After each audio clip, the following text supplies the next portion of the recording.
का सिंबल के यूज कर लिया मैंने।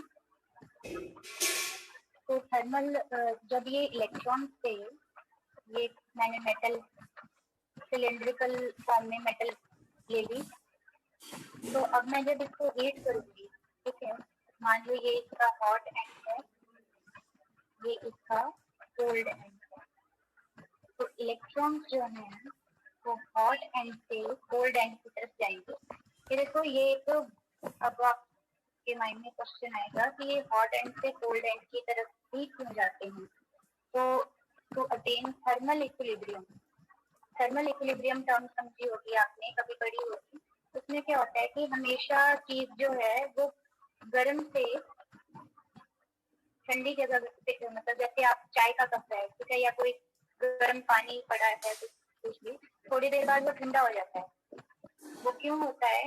क्योंकि वो थर्मल इक्विलिब्रियम अटेन करने की कोशिश करता है। जो अंदर का टेम्परेचर T1 था, वो सारा का सारा ये एनवायरमेंट में, एनवायरमेंट के जो टेम्परेचर था, रूम टेम्परेचर, उसके साथ ये इक्विलिब्रियम बनाने की कोशिश कर रहा था कि जितना बाहर है उतना ही अंदर हो जाए। तो ये थर्मल इक्विलिब्रियम अटेन करने के लिए जो इनर टेम्परेचर था वो बाहर ट्रांसफर हो रहा था, ये जो हीट थी वो ट्रांसफर टू एनवायरमेंट, ठीक है, ये चीज पढ़ी होगी आपने। टू अटेन थर्मल इक्विलिब्रियम हमेशा हॉट टू कोल्ड जो है वो फ्लो करता है।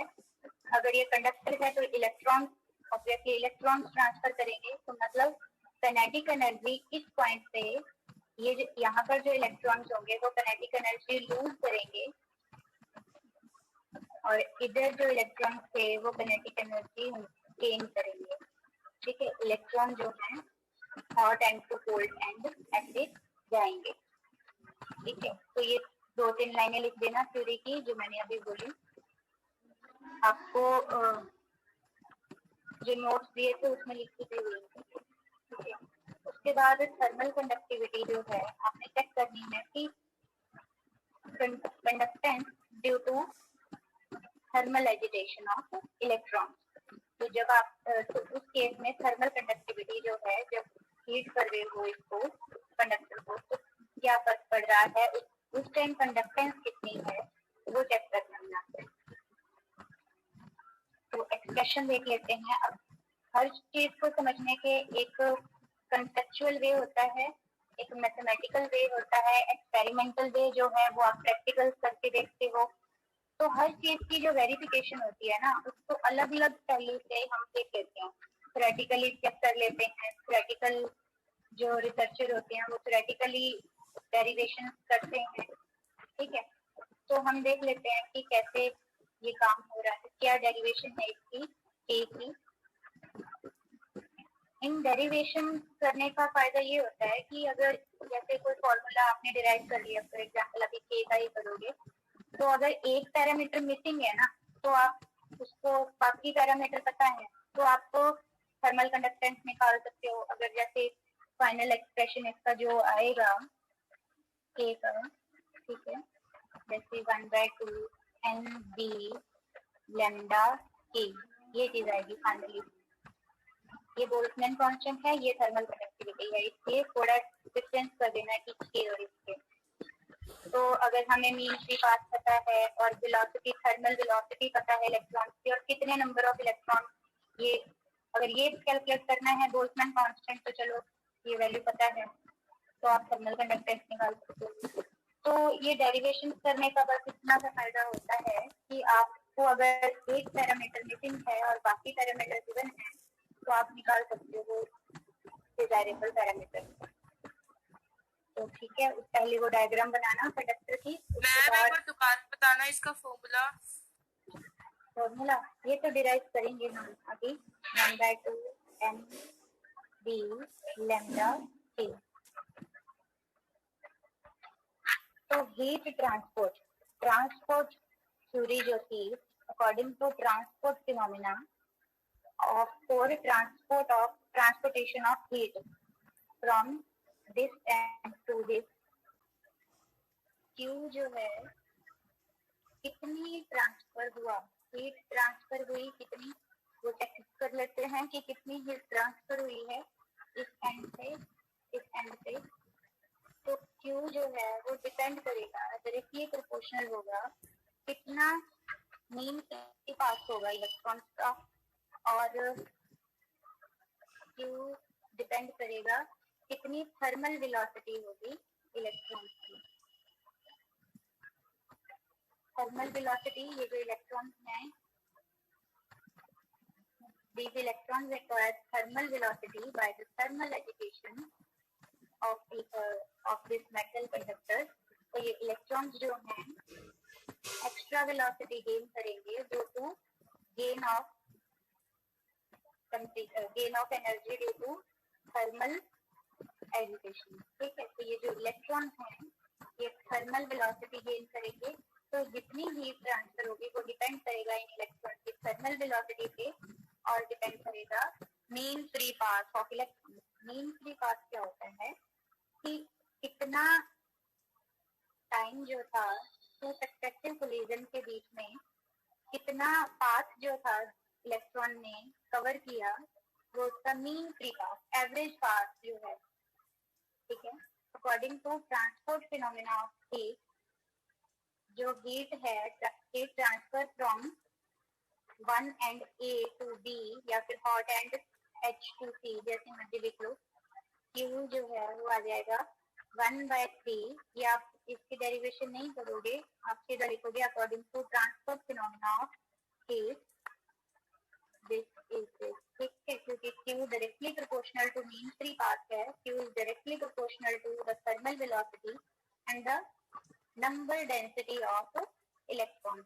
कितने नंबर ऑफ फ्री इलेक्ट्रॉन्स जो है per unit volume, per unit volume में कितने नंबर ऑफ फ्री इलेक्ट्रॉन्स हैं, जितने इलेक्ट्रॉन्स होंगे पर यूनिट वॉल्यूम उतनी ज्यादा हीट जो है ट्रांसफर होगी। तो 1/3 mv lambda dE by dt, ये एनर्जी ग्रेडियंट है। ठीक है, sorry, rate of change of energy with respect to time था ये। ठीक है, तो कितनी एनर्जी जो है चेंज हो रही है with respect to time t, उस पर भी डिपेंड करेगा हीट ट्रांसफर। ठीक है, तो इसलिए ये फॉर्मूला जो है यहाँ से स्टार्ट करेंगे आप। According to kinetic theory of gases, अच्छा बार बार आप किनेटिक थ्योरी ऑफ गैसेस को बीच में क्यों ला रहे हो, ये चीज क्लियर है। According to kinetic theory of gases, आप कौन सा गैस से डील कर रहे हो, यहाँ पर कोई गैस का काम हो रहा है क्या? इलेक्ट्रॉन है सिंपल, क्यों बार बार हमने पढ़ा इलेक्ट्रॉन थ्योरी के उससे, हाँ assumption से।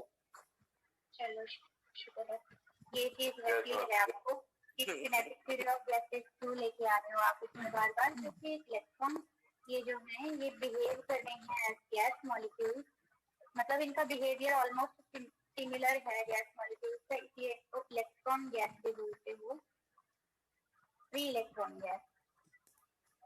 और इसलिए अगर ये भी गैस मॉलिक्यूल की तरह ही किनेटिक थ्योरी ऑफ गैसेस को फॉलो करेंगे, तो इनकी कनेक्ट E जो है वो आ जाएगा 3/2 kC, कैपिटल ले लियो मैंने। ठीक है, टेम्परेचर यहाँ पर T क्योंकि टाइम है, T ये कैपिटल जो है ये टेम्परेचर का है। ठीक है, तो अब ये हम क्या करेंगे, इसका डेरिवेटिव करेंगे और यहाँ पर पुट कर देंगे, dE by dt की जगह पुट कर देंगे dE by dt। ये चीज तो कांस्टेंट है, 3/2 भी कांस्टेंट है, बोल्ट्जमैन कांस्टेंट भी कांस्टेंट है, तो ये चीज तो बाहर आ जाएगी, 3/2 k dt by dt, ये यहाँ तक हो गया। अब मैं क्या करूँगी, ये जो dE by dt की वैल्यू थी इसको यहाँ पुट कर दूंगी इसकी जगह।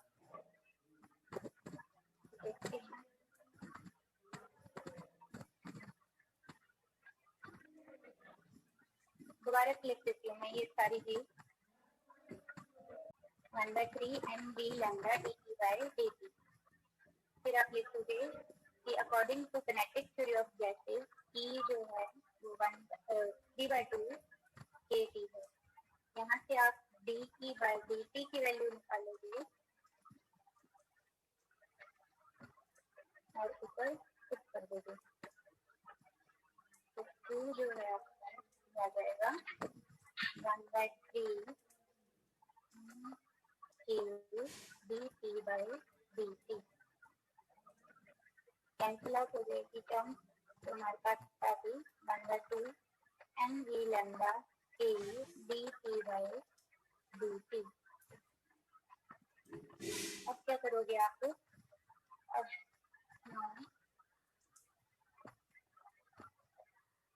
देखो कि जो Q है ना, वो प्रोडक्ट होता है थर्मल कंडक्टिविटी और rate of change of temperature with respect to time. ये चीज है कि जो जितनी हीट ट्रांसफर हो रही होती है, ये जो कंडक्टर था,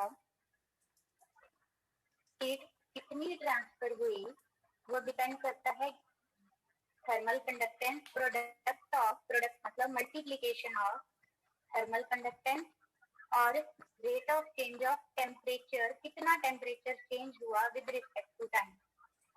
heat transfer is the product of thermal conductance into rate of change of temperature with respect to time. तो इसको हम अब एक तरफ बोल रहे हैं Q इतना है, Q बोल रहे हैं इतना है, तो from second and third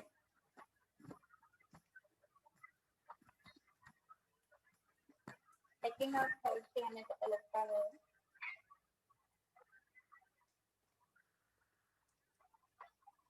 second and third से कि K dt by dt is equal to 1/2 mv lambda K dt by dt। यहाँ से ये कैंसिल हो जाएगा और K जो है वो आ गया 1/2 mv lambda K। ये आ गया आपके पास थर्मल कंडक्टिविटी का एक्सप्रेशन।